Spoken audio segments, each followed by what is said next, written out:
shopping, working, and relaxing online can attract various digital threats. To improve your protection against them, just turn on NordVPN. This cybersecurity app will block web trackers and malware-infected sites. It will also encrypt your internet traffic without losing a smooth connection. Get NordVPN now. NordVPN, cybersecurity built for every day.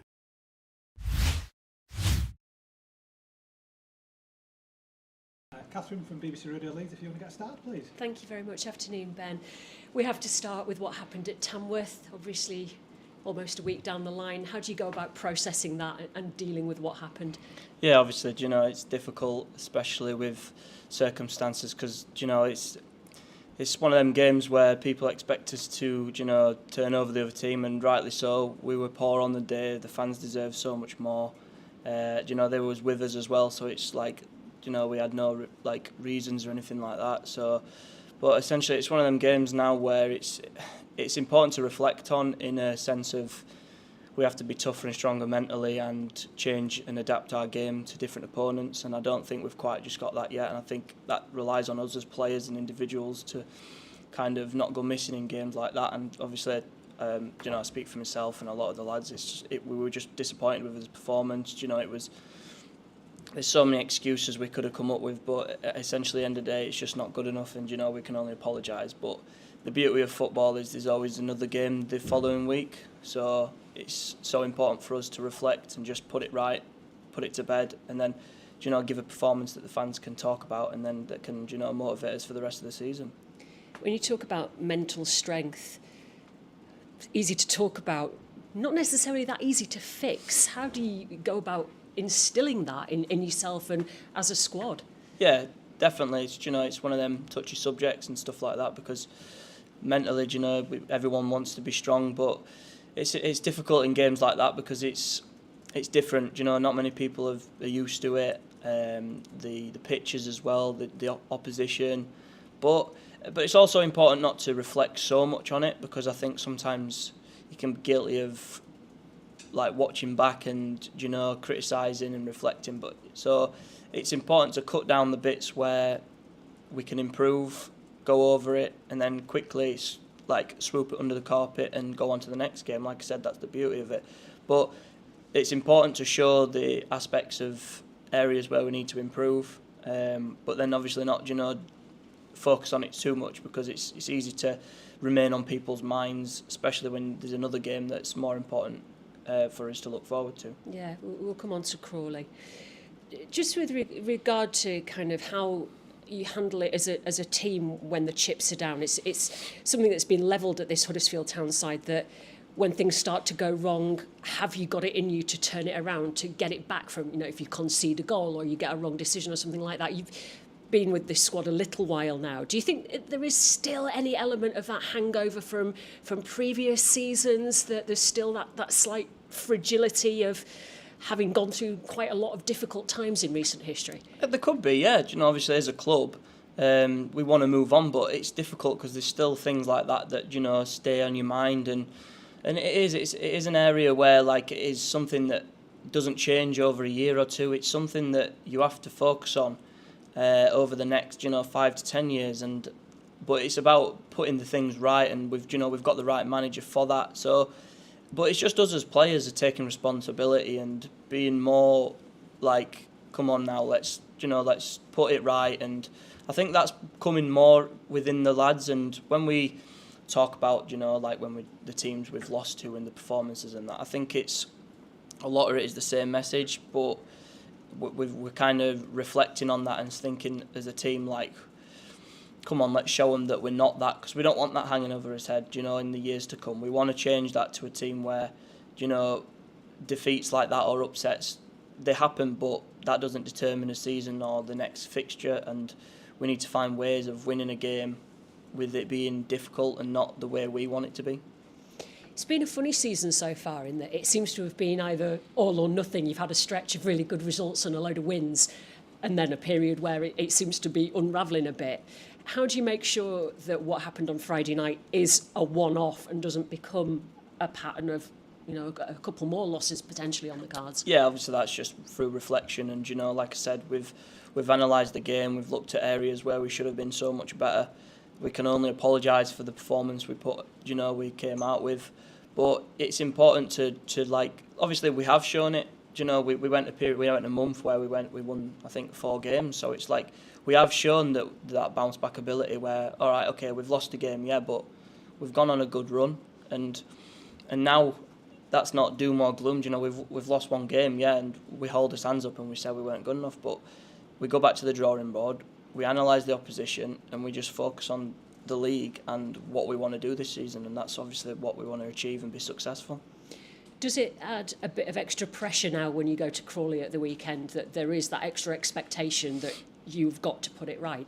I think there's always pressure, regardless of defeats or oppositions or wherever, just especially coming down from the Championship as well. There is pressure because everyone thinks you're going to bounce back, and obviously I'm lucky enough to be played in League One for a few years now, and I know that it's not an easy league. There's games that you do go away from and think, bloody hell, how have we got a fixture there? How have we got a win there? So it's a difficult league. So there is pressure regardless. But so we don't want to take that performance Friday into it. It's something we learn from. But we know that regardless of that game, or if that fixture was if we'd even played it, it'd still be a pressure game. So, but these are the games that get you promoted, and we all know that as a team. So we're going to go down there and give it us all. People maybe don't know an awful lot about Crawley, myself included, but people will take one look at the table and go, you should be beating them. Is that a dangerous way to look at it? How tough an opponent are they likely to be? Yeah, definitely. I don't think you can undermine any team in this league. Like I said before, I've been in League One a few years now, and we've been guilty of it at previous clubs where you play the bottom end of them and you think that, this is going to be an easy game, but it's not. They've just might have been unlucky, or they've just not clicked together yet, and so it's going to be a difficult game. We've spoke about them already. They're a well-drilled team, and they keep possession of the ball. So if we're sloppy with possession, or if we're not on it and they keep the ball, then we're in for a run around. So we've heard good things and positive things from them. So this is not a game we're going to take lightly, and it's going to have to need a good performance for us to win. And you personally, how are you feeling about this season? You've got such a pivotal role, engine in the middle of that midfield, making things happen. How would you maybe rate your own season so far? Yeah, obviously I think I've started off relatively well. There has been some games where I've gone a bit missing or had more of an impact, but if I can just keep adding goals and assists to the team, that means that it's a step to either winning the game. So that's what I want to do. I just want to help the team out and just enjoy my football, and I think that's what's happening this year. I'm smiling more. I'm clicking better with people. It's just a more enjoyable season so far, and that's all I want to do. I just want to enjoy my football, and I think I've started to be a bit more confident, and obviously that will come through performances. And if I just keep chipping away and adding goals and assists, it's only just going to increase our performances, and hopefully we keep winning. As you say, you want to be playing with a smile on your face. What do you think has made the difference this season, and would it be fair to say that maybe you did find it quite hard last season and you weren't maybe smiling as much as you wanted to be? Yeah, 100%. I think last year was a difficult season all round. I came into a club that was going through change, and myself, but I think you need that. It's not always going to be the case of it clicking straight away. I needed that season to because like I said, so far I've gone at previous clubs, I've had a lot of success, so it's nice in a learning way to have that season to reflect and think, I don't want to be back there. Do you know what I mean? I wasn't enjoying football, and like I said, it was difficult. The club was going through change, different managers. Sometimes it's just you might not suit certain styles or managers or what it is. There's no excuse. It's just that's just happens sometimes. But yeah, I think obviously. And this year I've just had a bit more faith and a bit more respect gained from people, and that's what's given me the confidence to go on and just try and run around and just enjoy the game of football. Thanks ever so much, Ben. Good luck this weekend. Thank you. Thank you very much, Catherine. We'll come to Stephen Chicken from We Are Terriers next. Hi Ben, good to see you. Just carried on from where Catherine was there. I mean, obviously you've been at Rotherham since you were a young kid, really. Was it was part of the difficulty going from a place that you'd known so well and it's your first move? Was that part of the difficulty in the adjustment for you last season, do you think? Yeah, it could have been. It is an aspect of something that I'm familiar with, like moving out of the place I've grown up, spent all my life, and then moving into a brand new dressing room. It's a bigger club, bigger aspirations. I think that transition was difficult. Yeah, it's easy, it's a good thing to say, but like sometimes it's not all just down to that as well. It's just other things clicking. But like you said, yeah, it could have been, an aspect of why things just didn't work out. Obviously, your experience at Rotherham, you had multiple promotions and relegations, and then, it's hard to bounce back, isn't it, from Championship to League One and then back to Championship again. But you got into that rhythm under Paul Warne. Do you feel that has set you up for what was ahead of you here coming into this season? Yeah, I think obviously it gave me a bit of an insight because I've been in this situation before. I think that's always going to help. Like I said, but previously I know this league pretty well, and I know that every game's difficult. It's different, and yeah, like I think that's going to help towards this season, and hopefully I can bring a bit of my experience to the team, and obviously we've got other lads as well that have been in the same situation, but I think we've got the right manager as well, who's got the right belief and tactics instilled into us and the right way we want to play. It seems to suit you. You're top for the assists, top for goals at the club this season. Must feel good to to make that kind of contribution. Yeah, it's just the most important thing for me was just getting my confidence back. I think I'm a confidence player in the sort of, if I do gain the confidence from doing well, I'm only just going to keep doing better and better. But yeah, it's just the respect that I've been given, and but it's not just like, it's just not me sort of situation. It's just he's trusted me to go out there and just kind of run around and just be a bit of a nuisance, but help the team out with goals. So, but it's nice obviously to keep contributing, and that's my main focus. I just want to just keep kicking on from there, because I know that if that's increasing, then obviously we're winning games and we're climbing the table. I think Michael was very honest with us last Friday. He didn't sort of pull any punches about there being sort of no excuse, etc. Do you find that kind of... Is he like that with you lot? Is he very straightforward? He seems like someone who doesn't want to mince his words. No, definitely. Like he's very set on what he wants and what his ways are with us, and like his famous saying is, it's either right or it's wrong. So he's never gonna buzz off us if we do well and scream at us when we do bad, because he says it's like there's a balance of how his learning comes across, and he's very open with every single one of us and what he wants to achieve, and his decisions, if that is to pull someone out or play a certain way, he's very honest. But like he said, there wasn't any excuses. We weren't good enough, and that's it. That's all from me. Thank you. Thank you. Cheers, Stephen. We'll just come to Stuart Rayner from the Yorkshire Post Lost. Hi, just on that point, is that honesty from managers, is that really important from your perspective? Yeah, definitely. I think obviously from my experience, I've not dealt with a lot of managers in my career so far, but I think honesty does go a long way in a dressing room, especially gaining the trust of lads and the respect of them, because us as individuals, we just want to be told the reasons why. Sometimes it's happened before where a decision's been made, but you're lost wondering why that's been, and it can get in your head and it can beat you up and it can eat you alive, because then you just you're in this bubble of just constantly doubting yourself, and then your confidence goes, and like I said, it's just like a domino effect. So it's, if you've got someone who is honest with you, at least you've know the reason of why the decision's been made, and then you can go back and reflect on that aspect rather than guessing. Yeah, and from a personal point of view, I remember being at Bramall Lane the night you scored then, and then it was probably only a couple of weeks later you needed the ankle surgery, and things, it seemed to be really difficult after that for you. You're different managers, obviously different clubs as well. Did you just need to get settled down to another manager who trusted you, who you understood and who understood you? I think so, yeah. Obviously, like my experience at Rotherham was just with one manager. Obviously, then when Matt Taylor came in, and obviously it was a good experience under him as well. He was very similar in the aspect of just being honest with you. But yeah, I think I just needed that, like I said, just to. Things weren't going the right way, and obviously you have setbacks in your career, and I think I've come out stronger from that.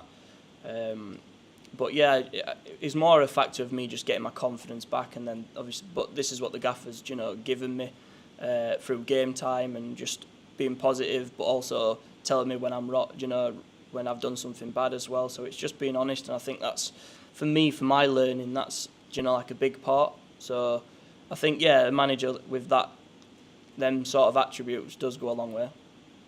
And I mean, you've mentioned learning quite a few times. Do you feel like this period really has set you in good stead for the next time you have difficulties in your career? Yeah, definitely. I think there's there's certain ways of looking at things and dealing with different situations. So I think in the future, if things like this do happen again, I think I'm in a better mindset of how to deal with it. And what's this manager like behind the scenes? We obviously see him before and after games and how he is, and he often talks about there's no sort of cancelling days off and that sort of behaviour. So how has he gone about it this week in terms of getting the message across but not overdoing it, I guess? Yeah, obviously, like I've said before, his famous motto is it's either right or it's wrong. So it's like he does things based on that quote and that comment. So yet we got his day off because as much as we weren't good enough, we still, we needed the rest in preparation for the next weekend, because that could have had effect, through the week, and maybe more injuries and illness and things like that. So I think it is important that, because you need the day to reflect as well, because sometimes when you come into football, that's all you're thinking about, whereas if you're actually at home or doing something else, you're in a different situation where you can have a thought and you can actually look back and have a clearer mind. But it's he's just been honest with us. Like I said, we've not done too much debrief on the game because it's important to show us what we need to work on, but then to also move on from it, because like I said, you can get down about it and everything, but if we own up and say, listen, it weren't good enough, and we move on and back to his normal week with training, his day off, and the right way of how we prepare for a game, I think that's the right way to put us in the best shape for this Saturday. And Tamworth were obviously, brilliant with their long throws and, just very good at direct football. Crawley are probably the other extreme at this level in terms of, being so possession-based. So was this a good week to have a full week to sort of make that adjustment in terms of how you need to approach Saturday's game? Yeah, obviously, it took us by surprise a little bit of how they played on the Friday evening. But, I think what we did not very good was we played their game instead of playing our game. We gave them the chances of putting it in the box and making it an ugly game, but like you said, it's the opposite end of the spectrum this week. So we've got a team that are just possession based, so it's important now, because like I've said, in this league they're going to have big games like that. There's going to be teams where it's going to be aerial and it's down your throat, and then there's going to be also games where they're going to invite pressure to play out of it. So I think we just look at it this week as another game that is important, and we just need to analyse and do what we need to do in training to go to the opposition and beat them. And I would guess that a lot of the people in the away end on Saturday will also have been in the away end on Friday at Tamworth. Will that be in your mind that you just owe them a performance as much as anything? Yeah, obviously, when we lose, it's never nice, because our fans are always backing us, they're always there with us, they're always making noise and saying the right things to spur us on. So it's not a nice thing when people are travelling all that way and we don't give them the performance that they deserve. So it's always in his mind, and we always want to do well for them, because obviously it's a long way to travel. So hopefully we can put it right this Saturday and we can give them a performance to talk about. Thanks a lot, Ben. Good luck. Thank you. Perfect. Thank you very much, everybody. Cheers, Ben, and we'll speak to you soon.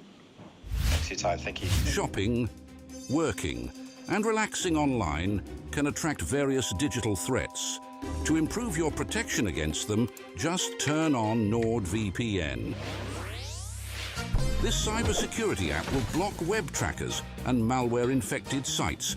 It will also encrypt your internet traffic without losing a smooth connection. Get NordVPN now. NordVPN, cybersecurity built for every day.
Shopping, working, and relaxing online can attract various digital threats.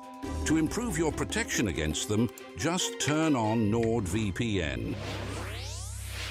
This cybersecurity app will block web trackers and malware-infected sites. It will also encrypt your internet traffic without losing a smooth connection.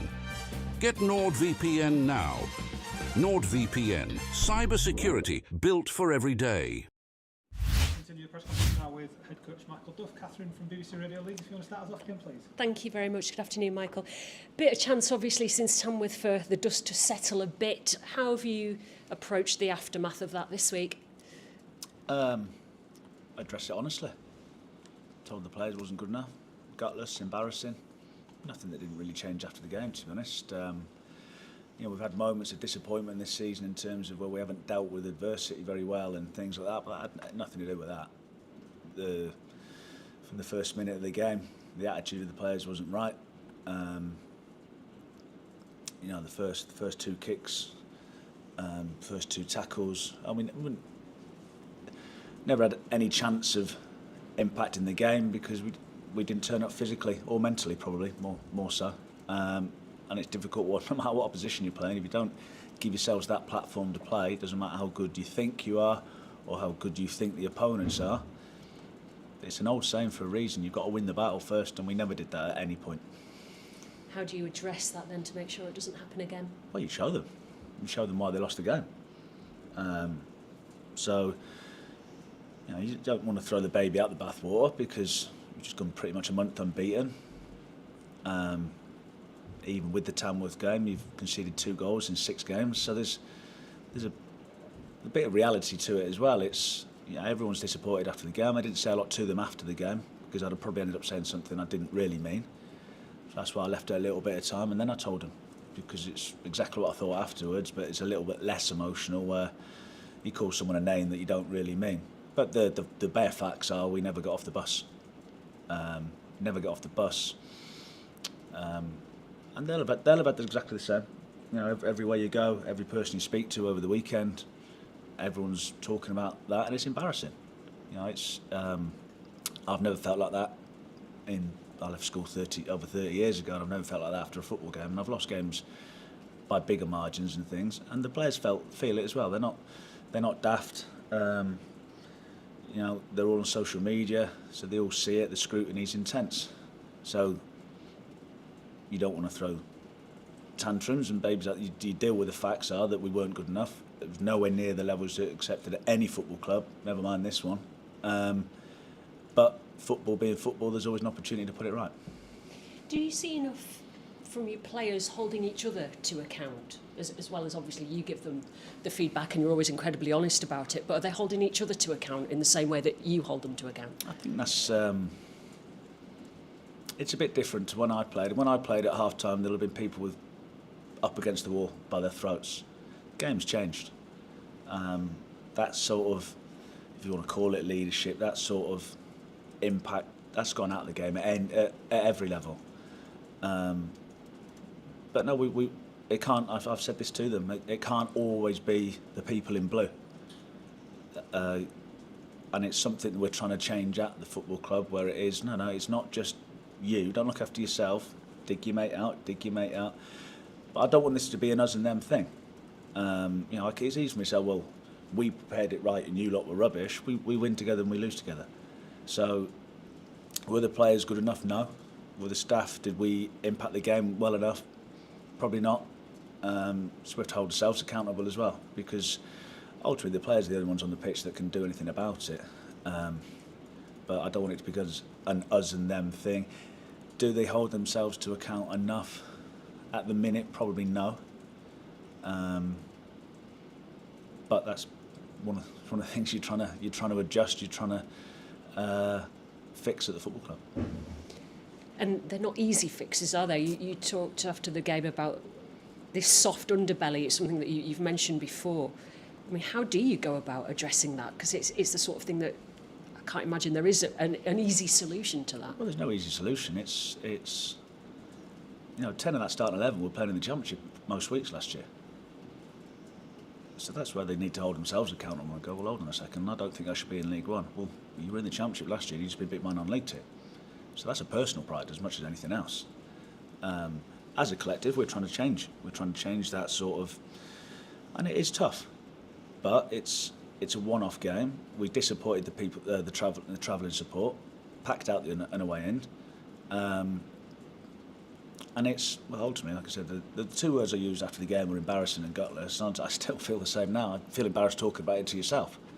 So we've got to go down and try and react in the right way. We've had a run of games where we were poor and we've reacted in a decent way.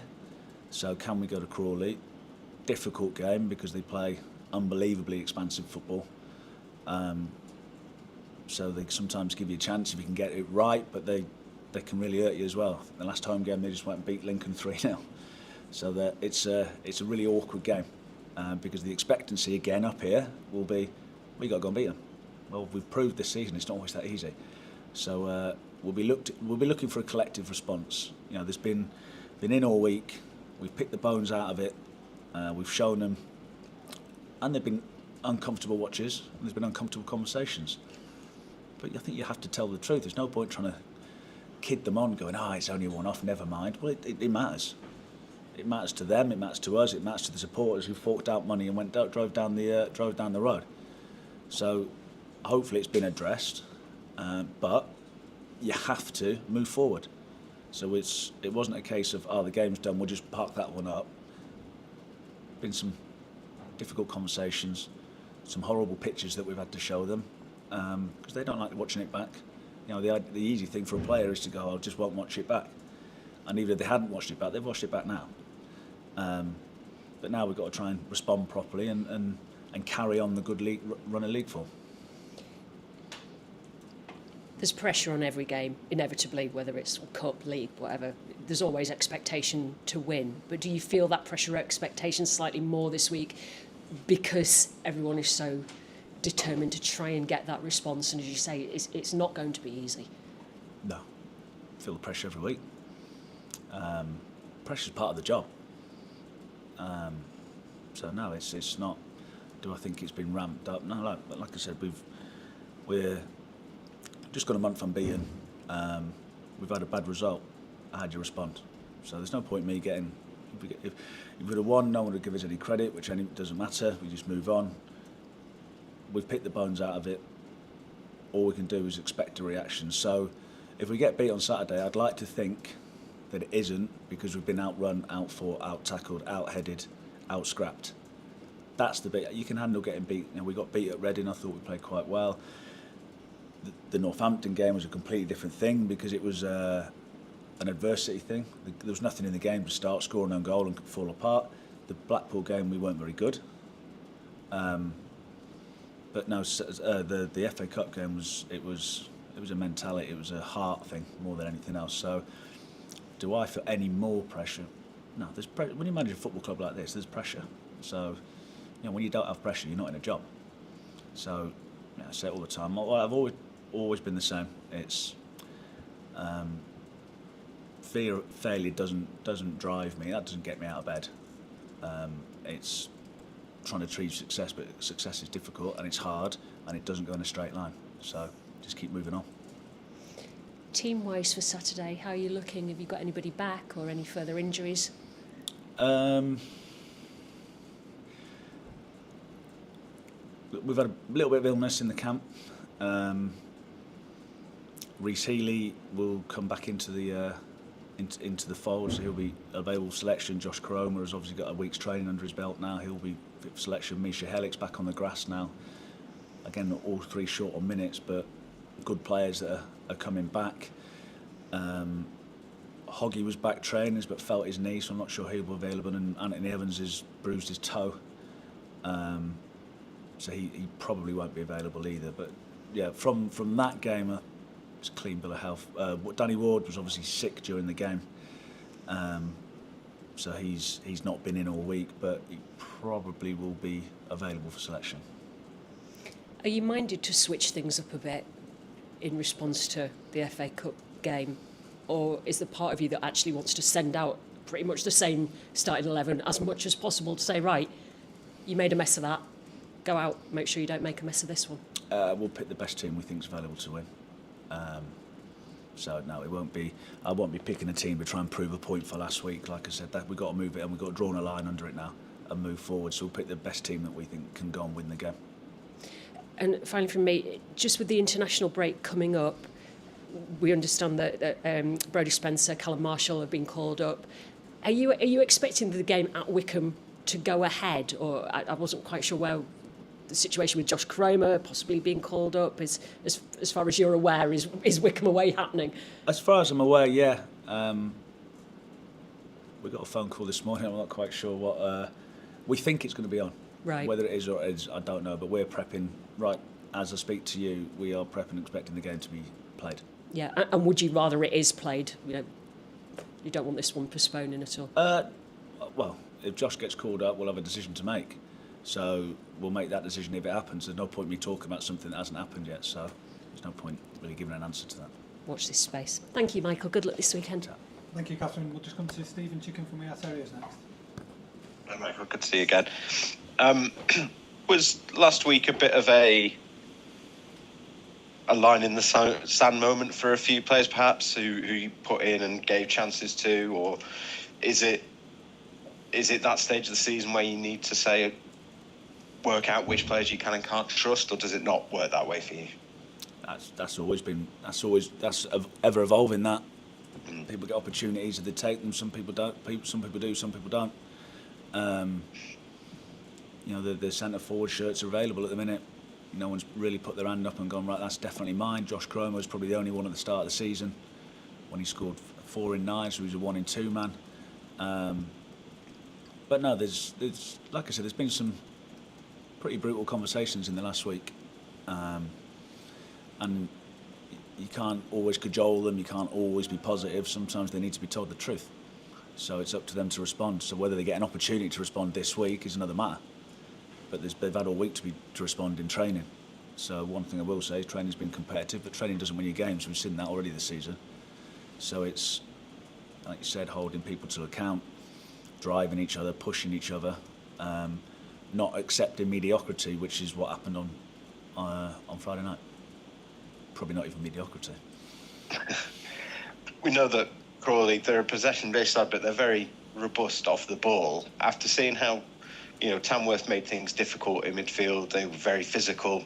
I think players sort of struggled to cope with that from the beginning of the game. Is there a concern that Crawley might look at that and go, that's how you beat Huddersfield, and how do you counter that? If you're a midfielder, you've got to be able to deal with that side of the game. If you think you're going to be a midfielder at any level of football and you think you're just going to jog around and just get the ball, so do Crawley have the same profile of player? Are they going to play on a plastic pitch? Probably not. Will our lads' mentality be the same? Hopefully not. So that's the challenge. Whoever plays in there, don't let that happen again. Because what I can't have is I won't be watching it for 45 minutes again without making changes. And they've been told that. So you give the benefit of the doubt. But I thought there's only really Herbie Kane that came on and showed any sort of appetite for the game.